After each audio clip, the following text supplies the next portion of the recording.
L'édito de Simon Rochelot. Écoute, les sujets juridiques et judiciaires semblent quand même intéresser nos auditeurs. Donc, Mhm. cette semaine, on va parler d'un. C'est quelque chose d'un peu plus, comment j'allais dire, j'ai envie de dire spectaculaire parce que, bon, en fait, c'est plus gros que nature. Je t'envoyais ça par messagerie avant en fait, plusieurs heures avant le podcast pour te demander ton avis là-dessus. Et c'est cet article de Radio-Canada là, qui est sorti Mhm. dans les dernières heures, les derniers jours. En fait, il a été mis à jour dans les dernières heures, mais ça date de quelques jours. C'est le premier procès constitutionnel sur le climat des États-Unis s'ouvre dans le Montana. Et là, vous allez voir, on va glisser vers le Canada assez rapidement, là, mais il y a quelque chose là-dedans que je trouve un petit peu étrange, là, puis je pense que t'en as pensé à peu près la même chose, là. Mais on dit 16 jeunes accusent le gouvernement de cet État du Nord-Ouest américain de contrevenir à la Constitution qui leur garantit le droit à un environnement propre et sain. Et on dit la ville d'Helena, dans le Montana, accueille le premier procès constitutionnel sur l'histoire du climat des États-Unis. 16 jeunes mènent la fronde contre l'État qu'ils tiennent pour responsable de la détérioration de l'environnement qui les entoure. Plus de 3 ans après le dépôt de leur poursuite, les jeunes, et là, là le bout qui est très weird, là. Écoutez ça, 3 ans après le dépôt de leur poursuite, les jeunes au cœur de cette affaire, qui ont aujourd'hui de 5 à 22 ans, tenteront de démontrer que le soutien indéfectible de l'État à l'industrie des énergies fossiles compromet leur qualité de vie. Êtes-vous en train de me dire, calcul assez simple, là, 3 ans après le dépôt de la poursuite, les jeunes au cœur de cette affaire qui ont entre 5 et 22 ans, est-ce que vous croyez sincèrement que quelqu'un de 2 ans euh, a fait déposer une poursuite contre le gouvernement? Il y a quelque chose là-dedans qui semble un peu croquignolesque, comme dirait le ministre des Transports. La Constitution du Montana, avance-t-il, leur confère pourtant le droit inaliénable de jouir d'un environnement propre et sain, que l'État a l'obligation de maintenir pour les générations actuelles et futures. La tenue de ce procès est l'aboutissement d'un processus que le gouvernement a cherché à faire dérailler, selon l'équipe du cabinet Our Children Trust, qui représente les 16 plaignants. Mais les tentatives pour en repousser l'échéance n'ont pas impressionné la juge Cathy Shelley, qui préside le procès, et ses pairs. Certains arguments avancés par l'État ont-ils noté dans cette décision de la Cour étaient au mieux malhonnêtes. Et là, bon, on comprend, là, il y a toute une suite de développement là-dedans. Mais c'est un peu. C'est un peu, en fait. Je vais reprendre l'argument, puis je vais te laisser développer après, là, mais je vais reprendre un peu ce que tu me dis avant qu'on rentre en onde. C'est un peu le fameux proverbe ou la fameuse maxime qui trop embrasse mal étreint. Mhm. C'est-à-dire, quand tu embrasses une cause ou des justifications qui sont tellement larges et tellement englobantes que je ne vois pas ce qu'une cour de justice peut faire par ça. Écoutez, on parle dans le. On parle par exemple, du jeune Mika qui a 14 ans. Et lui, il dit qu'il a été traumatisé par les feux de forêt en 2017. Vous imaginez qu'il n'avait même pas 10 ans à l'époque, là, où il a été contraint de rester à l'intérieur pendant 6 semaines. Il a été bouleversé par les allées et venues incessantes des hélicoptères, des hydravions, tout ça. Donc là, en cours, vous allez devoir faire la démonstration que cet événement-là est lié à la dégradation de l'environnement et qu'en vertu des principes de l'État, ça aurait pu être évité. Donc, en tout cas, je sais pas, ça me paraît un truc qui est perdu d'avance, mais je voulais t'entendre là-dessus parce on a un peu j'allais dire de la jurisprudence, je sais pas si c'est le bon mot, là, mais au Canada, en tout cas, on a des cas similaires de procès du même genre, là. Oui, ben c'est ça. C'est davantage là-dessus que je me sentais à l'aise de commenter sur tu sais, les expériences au Canada, parce que bon, aux États-Unis, tu sais, là, ils n'ont pas les mêmes lois que nous, évidemment, là, c'est leur propre pays et tout ça. Évidemment, c'est toujours pas un avis juridique que je vais faire aujourd'hui, là, bien entendu, c'est simplement au fin de la discussion. Mais oui, c'est ça, c'est que il y a eu des tentatives comme ça au Canada. Il y en a eu plus qu'on pense. C'est qu'il y en a quand même eu quelques-unes. C'est juste que la plupart n'ont pas été super médiatisées.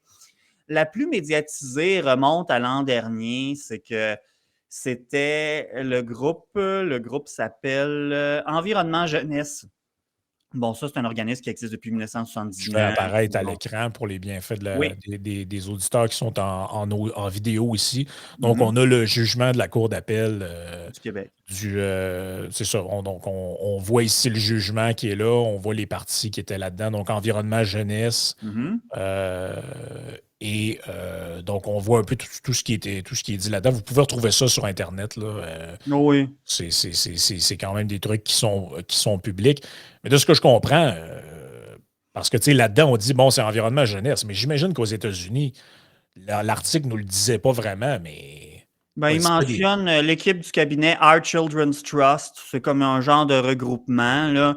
Parce que c'est un peu ça l'affaire. C'est ça qu'on a vu ici. C'est que, bon, là, on parle du jugement de la Cour d'appel du Québec parce qu'après ça, ben, la Cour suprême a refusé d'entendre la cause. La cause, au départ, c'est que Environnement Jeunesse, qui disait représenter tous les citoyens, toute personne de moins de 35 ans, voulait s'adresser aux tribunaux pour demander l'autorisation d'intenter un recours collectif au nom de toute personne âgée de moins de 35 ans. Puis le raisonnement était le suivant, c'était que le gouvernement canadien, comme il n'était pas assez ambitieux dans sa lutte au changement climatique, il menaçait le droit à la vie, le droit à la sécurité en vertu de la Charte canadienne. Là, je résume au maximum. Là. Et au niveau de la Charte québécoise, on parlait, là, il y a un article qui parle du droit justement là, à un environnement sain et à la biodiversité, là, plus ou moins dans ces termes-là. Là. Donc, c'est là-dessus C'est quand que même des accusations graves là, qui sont faites. Là, tu sais, ça, on rit un peu, là, mais tu dis que effectivement, tu l'as bien résumé, mais je veux lire la phrase quand même. Environnement jeunesse qui dit présenter toutes les personnes du Québec âgées de 35 ans et moins. Ça veut dire que moi, là, j'étais représenté par ces gens-là, que je le veuille ou pas. Là. ouais, moi C'est aussi. quand même assez particulier. Là. Reprochait au gouvernement fédéral de porter atteinte aux droits des jeunes en violant leur droit à la vie, à la sécurité, à l'égalité et à vivre dans un environnement sain. Je ne sais pas, ça me paraît quand même assez intense. Là. Catherine Gauthier, membre et conseillère d'environnement jeunesse, qui déclare, j'ouvre les guillemets, une citation, en refusant d'entendre cette cause, la Cour suprême du Canada laisse d'importantes questions sans réponse, notamment à savoir si le Canada viole ou non les droits des jeunes en matière de sécurité, d'égalité et de vivre dans un environnement sain. Ouais, ben là, premièrement, elle saute des étapes. C'est-à-dire que là, la demande, c'était de déterminer est-ce que la Cour accepte cette demande de recours collectif-là? Si oui, ben là, après ça, les procédures pour éventuellement en arriver à un jugement qui pourrait ou pas leur donner raison peuvent s'entamer. Là, c'est on était juste à l'étape de l'autorisation du recours collectif. Et en première instance, en cour supérieure, ça a été refusé. Le juge disait ouais, c'est quelque chose, on peut considérer que c'est justiciable, c'est-à-dire que oui, ça relève de la juridiction des tribunaux, que c'est recevable en cours en quelque sorte, si je simplifie au maximum. Mais par contre, il trouvait que le groupe, c'était non rationnel et arbitraire. Ça, c'est les termes qui étaient employés. Pourquoi? Parce que justement, tu dis, ben, les 35 ans et moins, mais pourquoi pas pourquoi pas juste des 25 ans et moins ou du 60 ans et plus? Vous allez faire d'autres cours. Tu trouves que finalement, le groupe, essentiellement, que ça n'avait pas rapport. C'est ça qui avait été décidé en cours supérieur. En cours d'appel du Québec, ce qu'on est venu dire, c'est qu'effectivement, le groupe, c'était comme. Parce que ce que l'organisme Environnement Jeunesse répondait, c'est les gens plus vieux ils peuvent intenter leur propre recours. Mais tu sais, les tribunaux n'aiment pas ça, là, la multiplication des mêmes Ouais. affaires, là, une multiplication de causes pour un même sujet. Fait que bon, ça a pas, ils n'ont pas même bien aimé ça, puis ce qui n'a pas été aimé non plus en cours d'appel, c'est que contrairement en cours supérieure, ça a été jugé que non, c'était pas justiciable, qu'en quelque sorte, c'était pas recevable pour une multitude de raisons, puis c'est un peu là-dedans que je pourrais embarquer. Ben, d'une part, je pense que l'assise, c'est ce qu'on disait, c'était de dire que c'était notamment en raison d'un principe de séparation des pouvoirs. C'est que ce qu'on demandait là, encore une fois, on vient toujours à la question de dire ah, le gouvernement des juges. Mais non, il n'y en a pas de gouvernement des juges. Tu as la séparation des pouvoirs, tu as le législatif, l'exécutif et le judiciaire. Là, ce qu'on venait de demander ici, on demandait aux justiciaires de s'immiscer dans des questions éminemment politiques et d'exercer le rôle du législatif. Puis ça, on ne peut pas faire ça. Tu peux pas. On ne peut pas dire. Il existe des recours qui, mettons, quand une administration publique, par exemple, en vertu d'une loi habilitante, est censée faire telle affaire, a telle mission, Ouais. elle n'exerce pas sa fonction. Oui, il y a des recours qui existent pour comme forcer l'administration publique à bouger, mais tu ne peux pas comme tu ne peux pas forcer par les tribunaux à passer une loi, à prendre une action environnementale. Ça a comme été jugé trop large, si on veut. Parce qu'essentiellement, ce qui était demandé ici, c'était de dire que ben, le but qui était recherché par l'action collective, c'est d'en arriver à la conclusion de dire, ben, le gouvernement du Canada, il ne protège pas ses citoyens à cause des changements climatiques, il ne combat pas assez agressivement les GES. Donc, à ce moment-là, on vient menacer le droit à la vie, le droit à la sécurité, le droit à l'environnement sain, à l'accès à la biodiversité, etc. Donc, là, à ce moment-là, tu te dis, OK, vous voulez qu'on déclare que le gouvernement n'en fait pas assez, mais encore, c'est quoi qui est reproché concrètement? C'était pas clair. Puis par ailleurs, aussi au niveau de la réparation, ben là, au début, il disait, ben, ce qu'on aurait demandé, c'était que le gouvernement verse un 100 par citoyen de 35 ans et moins dont son droit qu'on aurait jugé avait été violé. Mais là, l'environnement jeunesse était elle-même consciente que c'était impraticable. Ça, là, ce qu'il disait finalement, en quelque sorte, ça revenait à demander au tribunal ben, une fois qu'ils ont déclaré que le gouvernement n'a pas fait sa job, c'était d'ordonner au gouvernement de prendre toute action puis de se donner tout moyen pour atteindre les objectifs de réduire nos gaz à effet de serre puis de sauver la planète. Tu dis, bon, c'est un peu vague. C'est un peu vague. Il y avait d'autres éléments aussi qui ne marchaient pas. C'est-à-dire, on invoquait le droit international que le Canada ne respectait pas ses obligations. On disait, oui, mais c'est parce que, tu sais, des traités internationaux, on faisait référence à des causes qu'il y avait eu antérieurement par rapport au protocole de Kyoto, des choses comme ça. Là, ce que tu viens de dire, ben oui, mais c'est parce que du droit international, pour que ça rentre en droit canadien, il faut que, tu sais, on signe un traité, mais en quelque sorte, il faut qu'il y ait une loi canadienne qui vienne ratifier ce traité-là. Je pense que la meilleure analogie que je pourrais prendre, mais on va changer, par une petite parenthèse de quelques secondes, on va sortir complètement des questions d'environnement. Tu sais, pourquoi que les États-Unis n'ont pas rentré dans la Société des Nations après la Première Guerre mondiale? Ben, c'est exactement ça. C'est-à-dire que, on dit souvent en histoire, c'est les États-Unis qui ont, le président Wilson qui a poussé de l'avant pour qu'il y ait une ancêtre de l'ONU, la Société des Nations, qui soit mise sur place. Ben, parfait. Wilson, fait que le traité international signé, bon, ben parfait. Là, Wilson revient aux États-Unis, je crois que c'était le Sénat de mémoire, il n'a jamais voulu entériner ça. Fait que c'est jamais que ça fasse notre affaire ou pas, peu importe, c'est de même ça marche. C'est qu'il y a eu un traité international, mais pour que ça rentre dans ton droit national, il faut que ça devienne une loi de ton pays. Puis ça n'a pas fonctionné. Les États-Unis n'ont pas été capables d'embarquer là-dedans. Contexte politique, en fait, ça n'a pas marché. Bon, fin de la parenthèse. Fait que c'est un peu ça ici aussi. Tu dis, OK, on a des engagements internationaux, on s'en va d'un COP, whatever. Mais là, après ça, s'il faut que tu fasses une loi, puis là encore là, c'est parce que, tu sais, là, il faut que tu tranches le gouvernement, c'est-à-dire que tu peux l'adresser aux tribunaux en fonction des lois, mais là, juste dire, ouais, ben là, c'est comme une vague violation, puis là, tu sais, là, la mesure réparatrice non plus, c'est pas clair, puis là, mais est-ce que tu t'attaques? Puis ça, c'est quelque chose qui est soulevé dans le jugement de la Cour d'appel, c'est-à-dire, OK, mais c'est parce que, tu sais, il parle à un moment donné, le regroupement invoque, il y a une loi qui s'appelle, à un moment donné, le Environnement Jeunesse invoque la loi sur la tarification sur la pollution causée par les gaz à effet de serre, sans toutefois en contester quelques dispositions. Ben ça ne marche pas. Tu ne peux pas dire, telle loi devrait être déclarée anticonstitutionnelle, comme une violation de la Constitution, en violation de la Constitution. OK, mais encore, on ne dit rien. Mais non, mais c'est parce qu'il faut que tu identifies un article, un ou des dispositions de la loi qui ne fonctionnent pas. C'est ça qui n'a pas été fait ici. Puis également aussi, la Cour d'appel était d'accord avec le juge de première instance de la Cour supérieure de dire, effectivement, la manière que le groupe a été fait, puis ça rentre un critère aussi là, pour. Je ne suis pas entré dans ces détails-là, mais ça rentre un peu dans un critère aussi. Tu as les dispositions du Code civil, du Code de procédure civile, pardon, là-dessus, sur comme pour constituer une demande de recours collectif et éventuellement un recours collectif. Ben là, c'est parce que ça aussi, c'est vrai que le groupe, je reviens un peu à ce que je disais tantôt, c'est vrai que c'était arbitraire. Tu dis, OK, vous incitez les plus vieux qui fassent leur propre recours, mais ça va être une multiplication de causes sur la même affaire, ça ne marche pas vraiment. Puis là, à part de ça aussi, là, vous vous représentez des moins de 18 ans, donc des personnes mineures. Est-ce que vous avez vraiment qualité de représenter ces personnes-là? Tu sais, je fais un peu le lien avec la cause en droit américain. Tu sais, OK, tu as du monde de 2 ans ou de 5 ans qui s'est représenté dans cette patente-là. Tu sais, ça ne fonctionnait pas finalement. Non, ça ne fonctionne pas. Puis, tu sais, moi, le bout qui me dérange, en fait, le bout que je trouve qui est paradoxal là-dedans, c'est que c'est comme un truc qui se mord la queue d'une certaine manière, parce que dans la déposition ou dans l'argumentaire de l'organisme, on parle que le gouvernement soutiendrait des activités, tu sais, entre autres avec le pétrole, par exemple, qui, à terme, vont compromettre la qualité de vie des jeunes. Là, tu te dis, OK, mais mettons la réponse à ça, si c'est interdire, je sais pas, aux gens d'avoir des véhicules, d'après moi, vous avez pas mal brimé la qualité de vie de d'autres personnes. Tu sais, je sais pas comment on peut se sortir de ce truc-là. Puis aussi, ben, c'est un peu ça, c'est qu'il n'y a pas de. Il n'y a pas de considération, il y a pas de. Il n'y a pas d'attente concrète reliée à ça. C'est-à-dire, c'est quoi qu'on fait, là?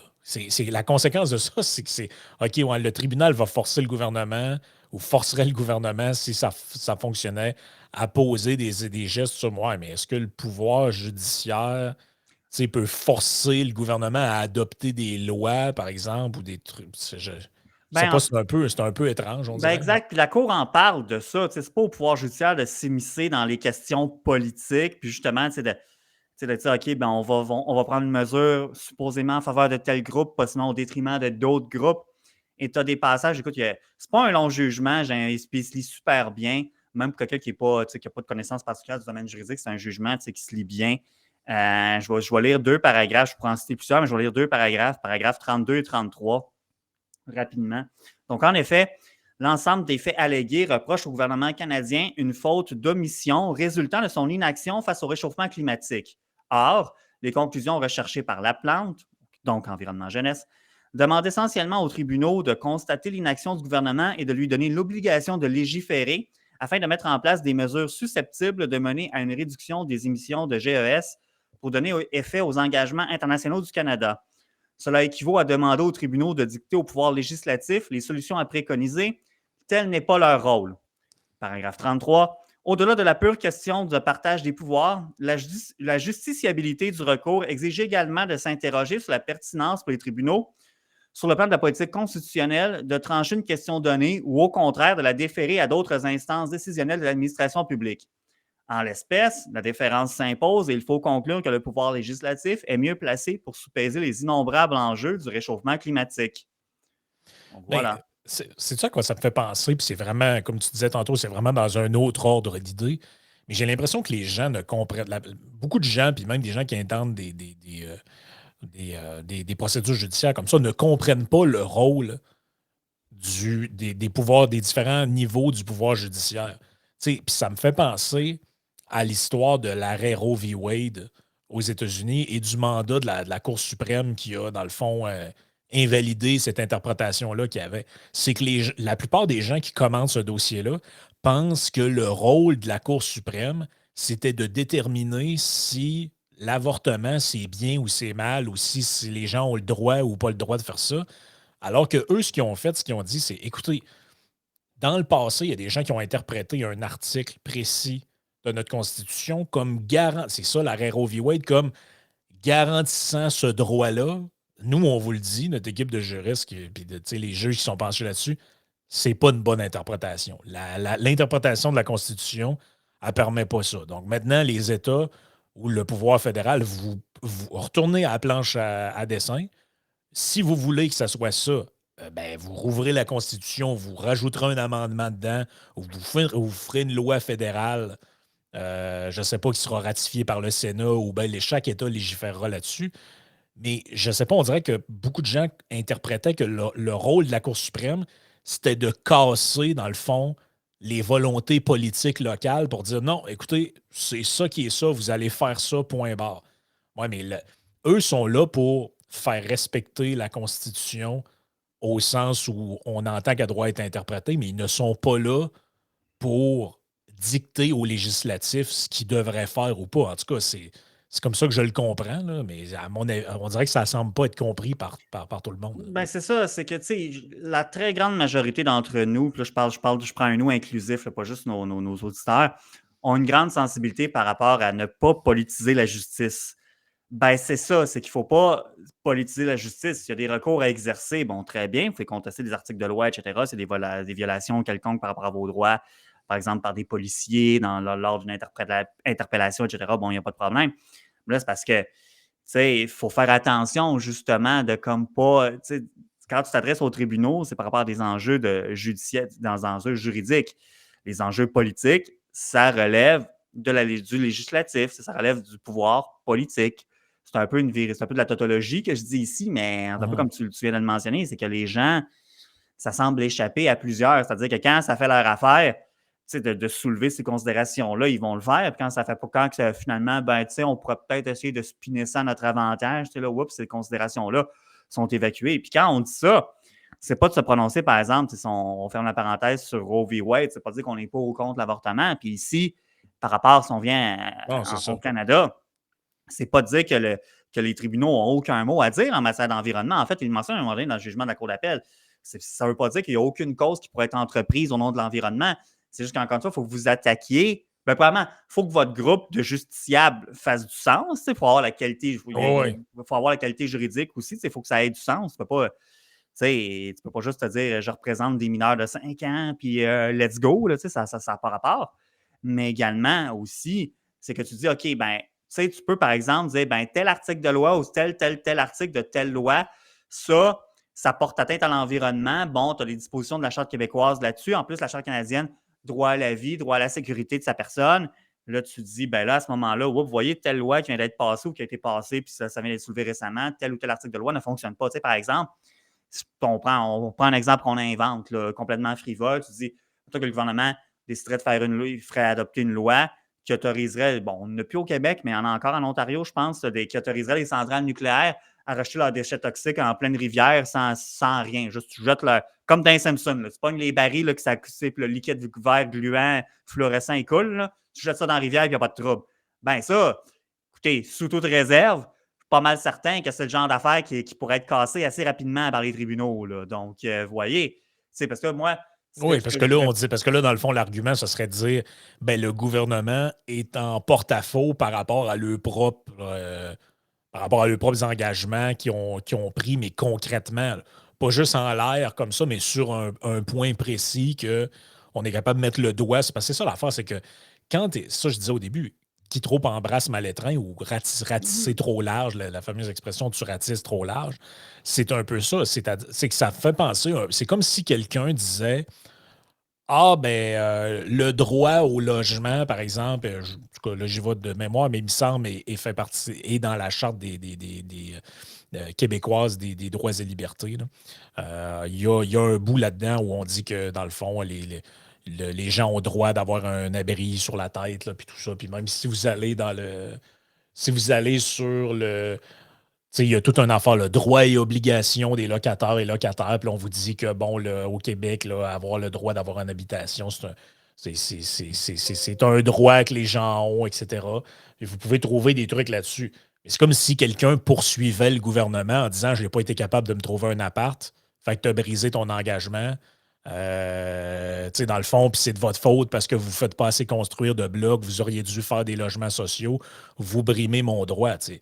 On dirait que ça commence à être un peu farfelu comme type de poursuite. Là, OK, il y a des feux de forêt ou il y a des événements climatiques. Vous poursuivez le gouvernement parce que vous assimilez que leur négligence ou leur inaction par rapport à X, Y, Z pratique aurait causé ça d'une certaine manière. C'est hey, la démonstration de cause à effet là-dedans. Parce que c'est ça un peu, tu dois faire la preuve que ce que tu avances est fondé d'une certaine manière. Tu dois faire.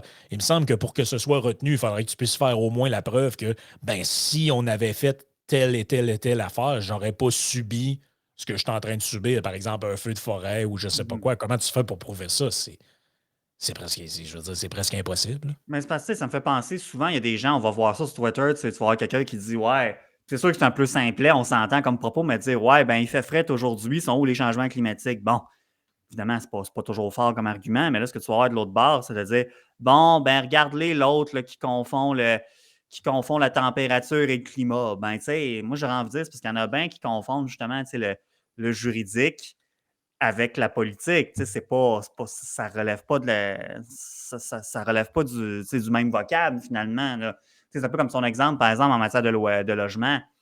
Tu sais, tu peux pas juste dire je me suis pas trouvé de logement, c'est discriminatoire. En tout cas, ce Par qu'on exemple. dit là, ici, là, je ne vais pas te couper, là, mais juste pour préciser ce que je disais, ce qu'on dit sur le site de la Commission des droits de la personne et des droits de la Ouais, jeunesse, c'est par là que j'allais. on dit le droit au logement est protégé par la Charte des droits et libertés de la personne. Donc, je me souvenais d'avoir vu ça, là, mais est-ce que ça veut dire, dans le fond, que ben là, à cause des actions du gouvernement, de la législation, tout ça, il n'y a plus de monde qui veulent bâtir des appartements, il y a une pénurie de logements. Fait que moi, je vais poursuivre le gouvernement. pour atteindre à ce droit fondamental-là.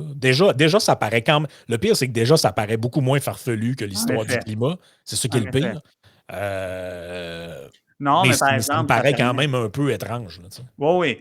Non, ça c'est plus. Puis il y a d'autres cas, là, mais un cas classique serait de dire un locataire refuse de louer un logement à quelqu'un parce qu'il a la peau noire. Tu sais, ça, c'est l'exemple classique. C'est que tu sais, tu peux pas. Là, c'est parce que c'est un cas flagrant de discrimination. Fait que Mhm. là, ça ne fonctionne pas. Fait que ça, c'est qu'il faut toujours, encore une fois, perspective. Il faut remettre les choses dans leur contexte. Mais c'est parce que tu as des gens. On est rendu tellement dans l'alarmisme, que ce soit climatique ou peu importe le sujet. En fait, on est bien des petites boules d'émotions, hein, en tout cas dans le débat public, du moins dans l'espace public, que là, c'est jamais assez, puis il faut que ce soit maintenant, il faut tout revirer à l'envers, fait qu'on Oui, tire c'est partout l'époque des finalement. doomers. Là. Ouais, ouais, absolument, absolument, absolument. Mais non, c'est pas comme ça que ça fonctionne.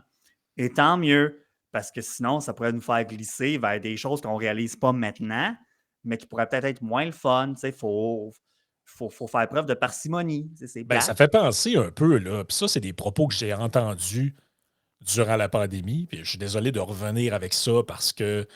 Mais c'est un peu tout ce qu'on a vécu durant cette période-là, a un peu créé le climat dans lequel on est, puis nous impose des sujets qu'on ne pensait pas devoir parler, mais finalement, on est obligé d'en parler. Mais je me souviens de gens qui disaient on devrait pouvoir rendre criminellement responsable quelqu'un qui a donné la COVID à quelqu'un d'autre. Tu sais, Ouais. comme mettant, tu sais, dans le fond, personne, tu sais, avec le fameux personne n'a le droit d'infecter les autres. Là, tu es comme, ben OK, mais il n'existe pas non plus de droit à la sûreté absolue qui ferait que, en tant qu'individu dans la société, tu as le droit d'être à l'abri de la grippe, du rhume, puis de la gastro, puis que tout le monde qui. Tu sais, dans le fond, on voyait ça comme un. Quasiment comme si on parle en termes en termes libertariens, ils voyaient ça comme le fait de donner ou de, tu sais, de transmettre ton virus aux autres, ils voyaient ça comme une atteinte au principe de non-agression. Tu sais. Ben là, c'est ça, c'est parce que ça devient impraticable, un peu comme dans le jugement dont on vient de parler. C'est C'est-à-dire que, ça. mettons qu'il y aurait, je sais pas, un regroupement de gens qui ont la COVID longue, mettons, ou qui ont peur de la COVID longue, là. On en connaît quelques-uns, ceux qui viennent commenter. Là. Oui. Tu dis, bon, mettons que ces gens-là auraient décidé d'entreprendre un recours pour le gouvernement. Là, évidemment, on fabule, là, mais tu essaies d'entreprendre un recours contre le gouvernement en disant, ben là, vous nous mettez en danger, droit à la vie, droit à la sécurité, etc., parce que vous n'avez pas, si vous n'avez pas déclaré, vous n'avez pas fait de loi qui interdit les gens de me contaminer. Tu dis, ouais, ben là, c'est parce que c'est impraticable. Comment tu veux mettre ça en pratique? Puis encore une fois, là, est-ce que les tribunaux pourraient se substituer au législatif pour faire une loi qui viendrait dire, nous, il est désormais interdit que tu aies des symptômes ou pas, que tu sois conscient que tu es Ben malade non, ou c'est pas, ça. ça n'a aucun sens. Ça n'a Mais aucun sens. C'est je que sais le pas si tu es sens. d'accord avec moi, on dirait que c'est comme un peu la même logique qui est en arrière de ça. C'est-à-dire que Mhm. c'est quelque chose c'est quelque chose, comme tu dis, qui est impraticable, qui a pas de. Tu sais, je veux dire, bon, OK, de la pollution, ça crée des problèmes, OK, fine, mais à moins que vous vous attaquiez à quelque chose de très précis, exemple, encore là, totalement fictif, dans mon village, il y a une usine qui émet des particules dans l'air. Le gouvernement s'était doté d'une norme. Ils sont trois, quatre fois à norme, puis finalement, tu apprends qu'il y avait des rapports qui n'ont pas été rendus publics, puis tout. Tu sais, là, on commence à s'approcher Ouais. d'un cas de figure où je pourrais penser que des gens fassent des recours collectifs, là, ou poursuivre le gouvernement en disant ouais, mais écoutez, comment ça se fait que vous avez caché cette information-là à la population? Avoir su, j'aurais vendu ma maison, j'aurais crissé mon camp de là. Tu sais, là, on commence à être dans des Mhm. exemples concrets où des gens sont victimes, tu sais, tu sais, ont été lésés par ça. Là, tu sais, je veux dire, le gars de 14 ans qui a un feu de forêt, il a été traumatisé, OK, fine, mais là, le- la cause, le rapport de cause à effet là-dedans, on dirait qu'il est comme un peu délirant. Là. Mais c'est parce qu'il y a des gens qui sont tellement dans un mode d'anxiété que finalement, c'est le flight response. Tu sais, en psychologie, je ne suis pas psychologue, là, mais tu sais, l'espèce, c'est comme ton mécanisme de défense, c'est de la fuite, que tu es comme là, il Hum, faut s'attaquer à ça, il faut régler ça. Fait que là, tu sais, anything goes. C'est comme, tu sais, c'est les émotions qui viennent comme embrumer leur jugement, finalement. Là. mhm. C'est un peu triste quand c'est des jeunes, honnêtement. Mais tu sais, est-ce que c'est bien surprenant? Je veux dire, il y a quelques semaines, sur différentes plateformes, dans différentes tribunes, il y a été différents podcasts, il était question de sais, quand on soulève la question dans un journal, puis je comprends que c'était plutôt des chroniqueurs, mais quand même, de dire que ça a été publié, puis encore une fois, le but, c'est pas de s'en prendre à la liberté d'expression, mais c'est juste que tu dis, quand tu arrives à te questionner sur la place publique, sans qu'il y ait de backlash sur comme, ouais, quand est-ce que ça va être légitime de faire sauter des pipelines? Ben là, il n'y a pas grande surprise à voir que le monde se tombe dans un mode complètement de panique. Ben, certaines personnes tombent dans un mode de panique. Puis là, ben, on tire partout finalement, tant que, en pensant que ça va nous permettre de sauver la planète, dans le fond. Oui, absolument. Absolument. Écoute, on va parler de réaction émotive et d'irrationalité.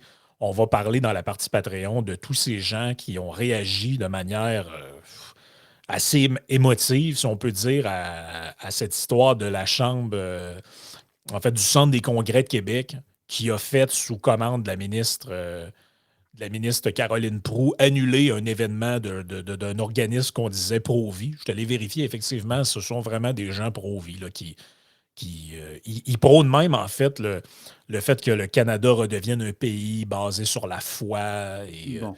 et tout ça. Bon, c'est là. Savez-vous quoi? Je veux dire, c'est leur droit. Là. Ils ont le droit de s'exprimer, puis de prôner, puis de croire les... Est-ce qu'un individu a le droit de penser qu'on devrait vivre dans Ben, une aristocratie, mettons? c'est la liberté, ça, c'est ce qu'on appelle la liberté de conscience. C'est ça. Mais est-ce que, tu sais, mettons, il y en a des gens, là, que, tu sais, on prend pour acquis la démocratie, tout ça, mais il y en a des gens, j'en connais du monde qui me disent, ben moi, la démocratie, moi, tant qu'à moi, on vivrait d'une aristocratie avec un roi, des monarques, puis tout ça. S'ils sont plus brillants que les politiciens qu'on a, ça me dérangerait pas. Ben, ils ont-tu le droit de parler, ces gens-là, de l'émettre, cette opinion-là, ou faut les mettre en prison, là? Il faut leur couper leur liberté d'expression, puis, tu sais, c'est un peu ça le questionnement qui est venu à l'ordre du jour. Fait qu'on va en parler dans Oui, la partie Patreon parce que disons que ça a fait couler beaucoup d'encre et surtout d'encre virtuelle oui, en fin de semaine. Fait oui, que joignez-vous à nous sur Patreon, puis on continue cette discussion. oui.